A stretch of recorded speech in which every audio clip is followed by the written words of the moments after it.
Welcome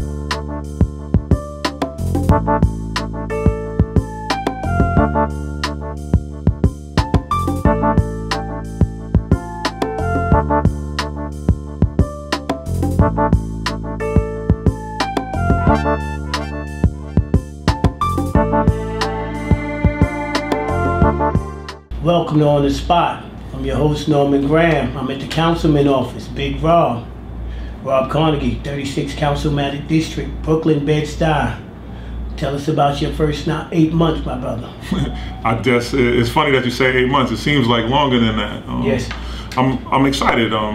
We've gotten some things accomplished that no one thought would be able to happen. As a freshman, to get legislation passed You passed one of the biggest legislations in the city so far. Tell us about that law. Avonte's law. Unfortunately, a couple of months ago there was a tragedy, and we lost a young man, an autistic young man, who was in school and was able to leave the building unimpeded, and ultimately was found dead a month later. And the whole city kind of searched and really hoped for this young person not to be found in the state that he was. I guess the beauty of it was that a city really bonded together around an issue and around a young man, and especially around a young man of color. Yes. And it kind of transcended race. It seemed to transcend economics. It was just about a young man who was lost. And although he ultimately was found dead, we were able to find a way through legislation that this should never happen again. So one of my most exciting moments was standing with Avonte Aquindo's mother and grandmother as the mayor signed into law Avonte's law. I think I'll never forget that. And that law, what does it do? That law does a lot of things. Primarily, it alarms the outer doors of public school buildings. We initially asked for alarms on doors pre-K through 5th grade and District 75 schools, which are schools that house special education students like Avonte. And ultimately what we got in the bill was the city to do a full assessment of all school buildings to make sure that they're safe, and to where they're not safe, after that assessment is done, to install not only alarms, but cameras, and to increase the amount of training to protect our students through the staff that work in the building. So we got to some degree, even more than what we asked for. So I tell you something, since that happened, we saw several cases of kids with autism with the same problem, leaving school. One kid in Tompkins, I believe, came home. Yeah, and the funny thing, Norman, about that is that wasn't an autistic child. That was a 4-year-old, Samir Jaspatali, one of the more... But if I'm not mistaken, they was saying he was autistic, am I correct? No. He wasn't. No. Okay. So actually, there were 8 other incidents that took place after Avonte. Okay. 8. And of that 8, none of those were autistic children. Okay. Those were all children between the age of 4 and 6, believe it or not, who left school during school hours and either found their way home to a neighbor's house or were caught shortly within proximity to the school. So while those children didn't face a tragedy, imagine your 4 or 6-year-old being exposed to the elements of the world, unprotected. Yes. So now, with your 8 months in, how has it been? It's been challenging. I think that we've had a very high profile in this district around advocacy for everything you can imagine, and sometimes that doesn't translate legislatively. Okay, tell us what we can imagine. So you can imagine that somebody who's a good advocate does exactly that, but isn't able to lobby their peers and colleagues on the city government level in order to get a bill passed, right? So I would be lying to you if I didn't tell you that getting that bill passed wasn't one of the hardest things I've ever done in my life. It wasn't? It was. Okay. I would be lying if I told you that it was not. Why was it so difficult? Because to get a bill passed, you have to get 50 other members on board to get a bill passed. And what does that take? That takes you lobbying every single council member. Okay, we know what it takes with the president. We're going to offer you this, we're going to offer you that. What does it take when you're just doing things and it's not that way? You don't have any money to give. Right, and that's the funny thing is, like, all you have is the merits of the bill and your reputation for being hard-nosed, being serious, being diligent. And that's all we went into. But I also had the cachet of coming from a district that has a lot of power. Yes. So the black vote which has been important in presidential elections, mayoral and gubernatorial elections. People understand that. So I represent a district, believe it or not, even though it seems to some of its residents that is powerless, I represent one of the strongest and most powerful districts. And I had that well, too. Right now, I think you're showing the power that you have because you united this district. We were together and we went to Boys High. I think Hakeem Jeffries was having something there. And we walked down the block and you had the wife with you and everybody in the world stopped you.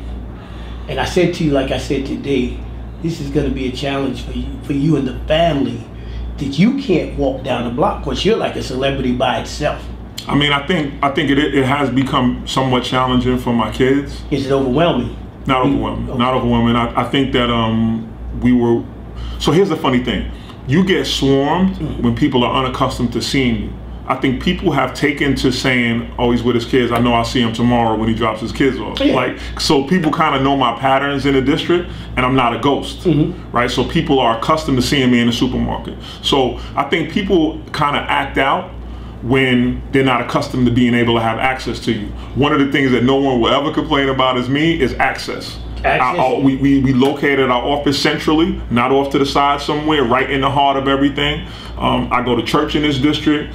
I shop in this district. I take my kids to school in this district. So if somebody really, like I ain't, you know, on the streets they say you ain't hard to find. I'm not hard to find. Not at all, Rob. Not at all. You can always, people say, well, when you're going to interview Rob, you know, you always had Rob on the show when Rob would be there.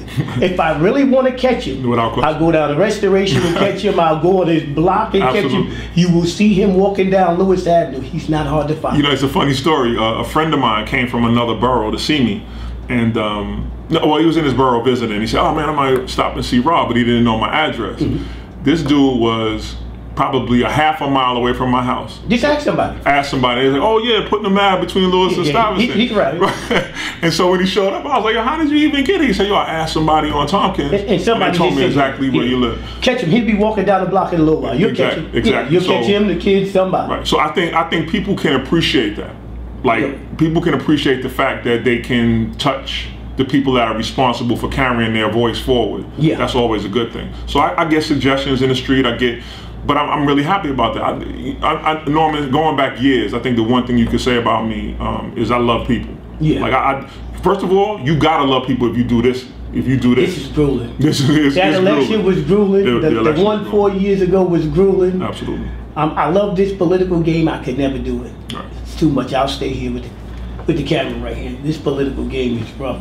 But it takes to do it. But I appreciate what I do. But like I was saying, let's go to the goals, brother. Let's go to the goals. What's the goals? So one of the things that I'm most blessed about in this business is to be the chair of small business for the New York City Council.